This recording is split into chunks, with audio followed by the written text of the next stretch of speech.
My name is Novana, and I'm 29. The band had just switched from the swelling strings of our first dance to something you could breathe in. Glasses chimed. Someone's aunt laughed too loudly.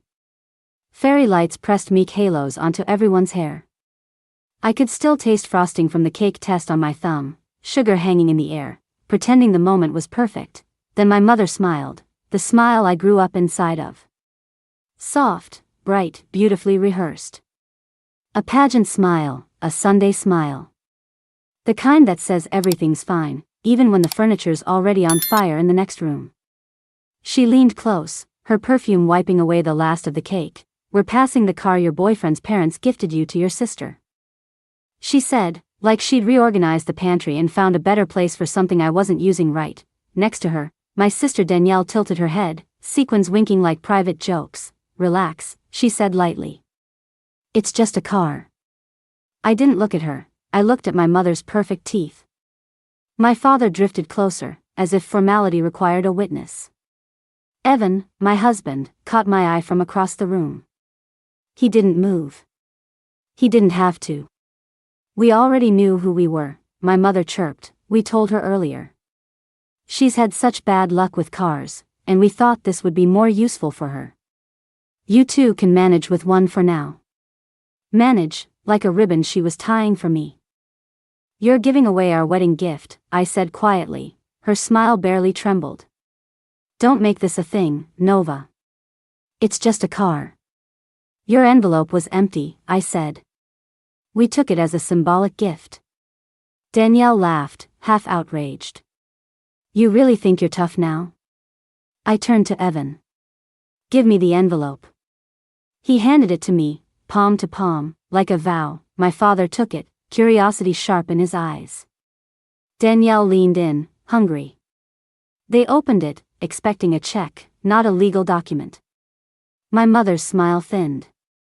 Danielle's smirk vanished. It's a notarized declaration. I said evenly. All wedding gifts, including the car, cannot be transferred without my written consent. Any attempt triggers an automatic legal review. You can't be serious, Danielle snapped. You made a public claim, I answered. I'm giving a public boundary. Dad scoffed. This is petty. It's a car, not a child. No, I said. It's every principle you taught me that only applied when Danielle didn't want something. Mom hissed, we're family. You don't treat us like criminals. You went into our garage last night, I said. You took photos and posted them. Danielle blinked. It was a joke. Symbolic. Symbolic of what? Evan asked, voice calm, that your presence is the gift? The room went silent. My mother's smile finally cracked. My legs trembled, not from shame, but relief. You've always been like this, Danielle said. You've coasted on apologies I had to make, I replied. You call it family. I call it access. Dad tried to intervene. Enough. This is a wedding. And this, I said, is the last day I pretend it's not happening. Evan's fingers found mine. 1, 2, 3, a count off. I held up a second envelope with Danielle's name on it. She froze. Mom reached for it, but I pulled back. This one's real, I said gently. Not symbolic. Consider it documentation. Behind us, the cake sighed. Somewhere far away, a cork popped, indecently cheerful. Dance, Evan said to the band softly, like a dare. The drummer lifted his sticks. The singer looked at me as if I were the conductor. I nodded once. The music rose. The room inhaled, Danny's mouth opened around a fresh argument, and the bass line swallowed it. We turned, Evan and I, into the song. My mother's smile finally fell off her face. Danielle's glitter stopped winking. The envelope waited in my hand like a truth with edges. I pressed it into my father's palm as we passed him on the floor. Help isn't theft, I said. And love isn't access. We danced, not for show, for reclamation.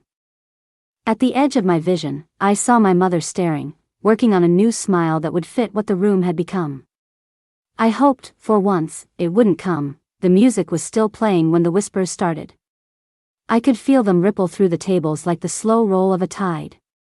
Cousins muttering. An aunt pretending to fix her napkin while her phone camera shook.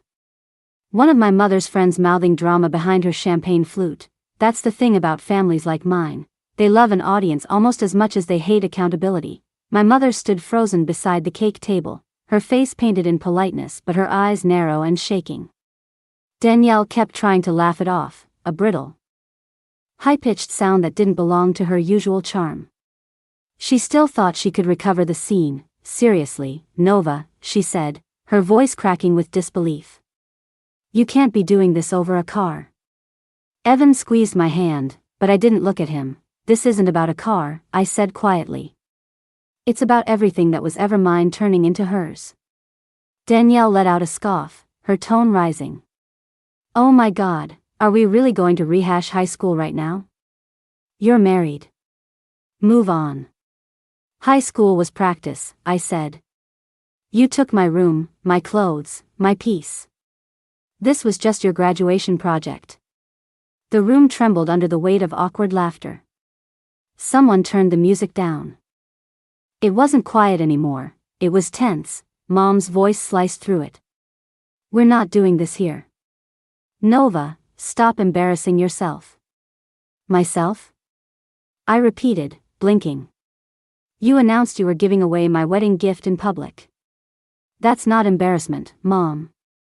That's theft with hors d'oeuvres. Dad ran a hand through his thinning hair, muttering to her, just let it go. But he wasn't looking at her, he was looking at me, the way someone stares at a stranger who knows too much. Danielle's expression flickered with something I'd seen all my life, panic hidden under privilege. She leaned in, trying to soften it. Nova, you know I'm struggling, right? My old car is basically dead, and your new one is just sitting there. There it was, the justification, the quiet entitlement dressed up as need. Evan finally spoke, voice even. We're not running a donation program, Danielle. Her face flushed. Easy for you to say, Mr. Moneybags. You married up. Evan's jaw tightened, but before he could answer, I stepped in. You mean he married someone who doesn't cave anymore? Danielle blinked. What's that supposed to mean? It means the free ride is over. A murmur swept across the tables. My mother's hand trembled as she tried to reclaim the narrative. Everyone, calm down, she said, her voice quivering with false grace. This has gone far enough. But I wasn't done, Mom, I said softly. Did you know Danielle went into our garage last night? That froze her mid-breath. She took photos of the car, posted them, captioned it, finally got a ride that fits me. Mom's lips parted. Dad frowned. Danielle's hand jerked toward her phone like she could somehow delete the evidence retroactively. How did you? She stammered, security footage, I said, keeping my tone flat. And your post had a geotag. A soft gasp scattered from the guests. Danielle turned scarlet. You're stalking me now? No, Evan said. We just check who tries to open our garage door at midnight. The room's air shifted. The fake warmth evaporated. All that was left was truth, heavy and unfiltered. I reached into my clutch again. The movement alone was enough to make my mother's head snap toward me. She thought it was another envelope, another blow, and it was. This, I said, holding up a crisp sheet of paper, is a notice of unauthorized access and misuse of personal property. We planned to send it quietly, but since this conversation is now public. Danielle's mouth opened, but no sound came out. Mom snatched the paper out of my hand, eyes scanning. You're ridiculous, she hissed. This is family business, not something you bring lawyers into. Family business, I repeated, my voice breaking into a shaky laugh. That's what you said when she maxed my debit card at 17. When she crashed the car Grandpa helped me buy. When she sold my old laptop and called it borrowing. Every single time, you turned it into family business. My father's voice cut in, sharp as gravel. You're making a fool of yourself. Sit down. I turned to him, finally meeting his eyes. I've been sitting down for 29 years, Dad. You just never noticed. The silence that followed was a living thing, dense, wet, suffocating. Evan's voice broke. Steady and clear, we'd appreciate if no one touches our property again. That includes our car, our house, or anything tied to my family's name. Danielle's eyes flared. Your family's name. So that's what this is about. Status? No, he said simply. Respect. Mom tried one last time to salvage her dignity. We raised you to be kind, Nova. To be generous. You raised me to give, I said. And you taught Danielle to take. That landed like thunder. For a second, even the fairy lights seemed to flicker. Danielle stepped forward, trembling. You really think you're better than me now? No, I said quietly. Just done letting you decide what I owe. Her lower lip quivered. You're heartless. Then maybe you should stop trying to find my pulse in my bank account. A few guests gasped. One of Evan's uncles clapped quietly, like a man who knew the satisfaction of boundaries long overdue. Mom's voice was almost pleading now. We're family. We can fix this later. No, I said. Later is how you kept me small. Danielle tried to laugh again, but the sound cracked halfway through. You're not perfect either, Nova. Never said I was, I replied. But at least I'm not pretending theft is love. Her eyes brimmed with frustrated tears. You'll regret this. I already did. I said, for 29 years, and with that, I turned away. Evan took my hand, guided me back to the dance floor. The song had shifted into something slow, almost cinematic. We didn't speak as we started moving again. Around us, the guests pretended to eat, pretended to chat, pretended not to stare. When the song ended, we bowed slightly to the band as if nothing had happened. But everyone knew everything had. That night, after the reception, we drove home in the same car they'd tried to take. Windows down, wind wild, silence louder than any argument. When we pulled into our driveway, Evan turned off the engine and said quietly, You okay? I stared at the house, the quiet street. The empty night. I'm more than okay, I said. I'm finally done. He smiled, reaching for my hand. Good, because something tells me your family isn't. He was right. The next morning, they proved it. The morning after the wedding felt like waking up in someone else's house. The dress hung over the chair. The bouquet had wilted in its glass. The silence in our kitchen wasn't peaceful. It was watchful. Evan brewed coffee while I scrolled my phone, half asleep, half bracing. I shouldn't have looked, but curiosity is a stubborn animal. The first post hit like static in my chest. Danielle Harper. Some people value money more than family. Hope it's worth it. 53 likes, 3 heart emojis. One comment from Mom, letting go is painful, but sometimes necessary. Still praying for those who forget where they came from. I stared at it until the screen dimmed. Don't, Evan said softly.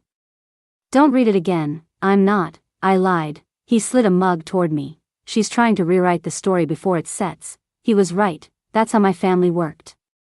Whoever spoke first got to define what happened. The truth was just whatever sounded polite enough to pass around at brunch. But this time, the story was ours. We had planned to leave for our honeymoon that morning, drive up the coast in our car. The one they tried to claim. We didn't even have a destination, just a map dotted with places we'd never been. As I packed, another notification pinged. This time, it was worse. A GoFundMe link. Title, Vehicle Emergency Caused by Betrayal. Goal, $8,000. Organizer, Danielle Harper. The description was written in her flowery, self-victimizing tone. My sister and her husband blindsided me on their wedding day. I lost access to the car that was promised to me, and now I have no way to get to work. I'm just trying to rebuild. Every little bit helps. 2 donors. $18 raised. One name stood out, Karma, $10. Evan burst out laughing. Karma donated? You can't make this up. I took a screenshot and closed the app. She'll delete it when she realizes people aren't buying the act. He looked at me, and when she does, she'll find another way to play the victim, I said. She always does. The drive started quiet, the kind of quiet that felt deserved. We rolled past city signs and into stretches of road that hummed like freedom. No messages, no expectations, just wind and cheap gas station snacks. At one rest stop, I caught my reflection in the car window. No makeup, hair pinned up, eyes still tired but alive. Evan followed my gaze. "You look peaceful," he said. "I feel unhooked," I admitted.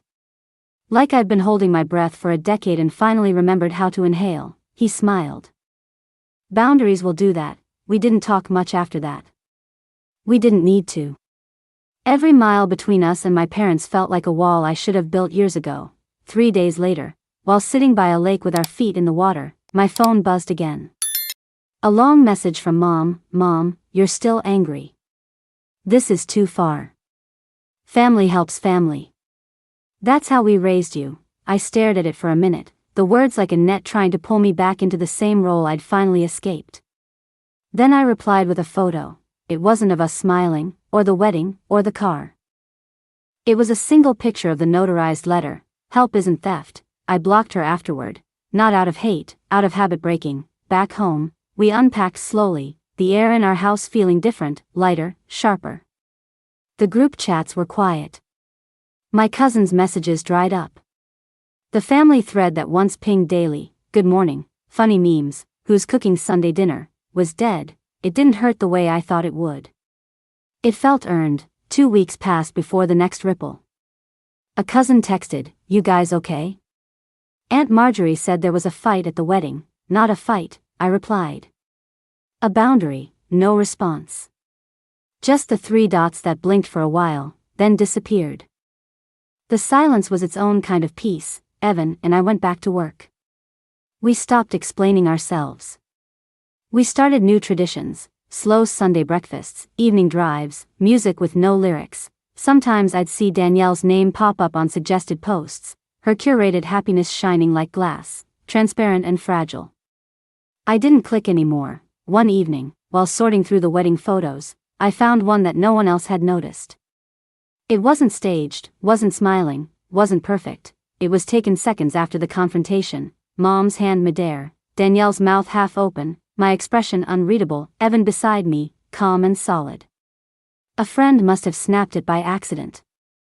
I printed it and tucked it into the back of a photo frame, behind all the beautiful pictures. Because perfection is a lie, but truth, even when it hurts, is worth keeping. I realized that was my favorite photo of the entire night because it was real. The piece lasted about 3 weeks. Then came the guilt, not theirs, mine. It started in small doses, like a cough that wouldn't go away. Every quiet morning felt slightly haunted by that internal voice I'd been trained to obey. "You're the problem if they're upset." That's what being the resilient one does. It rewires you to feel guilty for surviving. Evan noticed before I did. "You've been staring at that same mug for 10 minutes, he said one morning. "What's going on in your head?" I shrugged. "Just detoxing, I guess." He tilted his head. "Detoxing?" Evan asked. "Yeah," I forced a smile. "From obligation," he nodded slowly. "Then let's keep going." That afternoon, we did something simple but ceremonial. We changed the locks. The old keys clattered into the trash with a sound that felt final. New keypad, new code, no more emergency contacts under Mom or Dad. For years, I'd left them away in spare key under the flower pot, credit card autopay, family passwords. I called it love. Really, it was fear. That day, I let it all go. 3 therapy sessions later, I said something that surprised me. "I'm not grieving. I'm detoxing." My therapist smiled. "Tell me more about that." "I thought I missed them," I said. "But I think I just missed being predictable. The fixer, the forgiver, the one who never said no. Letting that version die isn't selfish," she said. "It's self-respect." That word hit hard. Respect, something I'd handed out like napkins. By the next session, I was ready to make it real. I deleted their numbers, replaced Mom's contact with my therapist's. Then I peeled the family photos off the fridge, keeping just one, the candid from the wedding. Mom mid-frown. Danielle stunned. Me holding the envelope. Evan steady beside me. It wasn't happy, but it was real. People started testing the silence. My aunt texted, "How's married life?" Before adding, "You know your mother's heartbroken, right?" A cousin wrote, "Don't you think it's time to forgive? She's your mom." But forgiveness isn't a switch for public comfort, it's a boundary for private peace. When I replied, I kept it simple: forgiveness isn't owed. Respect is. The messages stopped. One evening, Evan found me on the porch. Regretting it? He asked. I shook my head. No. Just noticing the quiet. He smiled. It's weird at first, huh? The silence. It's not the silence, I said. It's the absence of noise I thought was love. A week later, a missed call from Dad. No voicemail, just his number blinking like a test. I didn't call back. The next day, a letter slid under the door. A childhood photo. Mom's handwriting: don't let her erase your memories. For a moment, my throat tightened. Then I tore it in half, not in anger, but in reclamation. I didn't need to erase memories. I just needed to stop pretending they were safe ones. Freedom doesn't always come with fireworks. Sometimes it's just the quiet click of a new lock. A year later, our home felt different. Still, calm. Honest. We built small rituals: Friday takeout, Saturday drives, laughter without whispering. The kind of life that doesn't need defending. Our anniversary came quietly. We drove the same car, our car, to the coast. The same vehicle that started a war now carried us into peace. At sunset, Evan leaned against the hood. Remember when you said you'd never dance again after that wedding? I laughed. Yeah. Turns out I was wrong about a lot. Like what? Like thinking I needed them to feel whole. You were whole the day you said no, he said. The rest was just cleanup. When we got home, there was another envelope. Same handwriting, same plea: we miss you. We love you. Come back when you're ready to be part of the family again. I stared at it until it stopped feeling like a threat, then tore it in half. Closure doesn't come from reconciliation. It comes from refusal. Refusing to step back into rooms that once required you to shrink. That night, I looked at the photo on the fridge. Mom mid-frown, Danielle in disbelief, me holding the envelope like a shield. I smiled, not out of triumph, but gratitude. Breaking cycles isn't dramatic. It's deliberate. It's the moment you stop needing an apology to feel free. Now, every time I start the car, that's mine. Every time I unlock the door with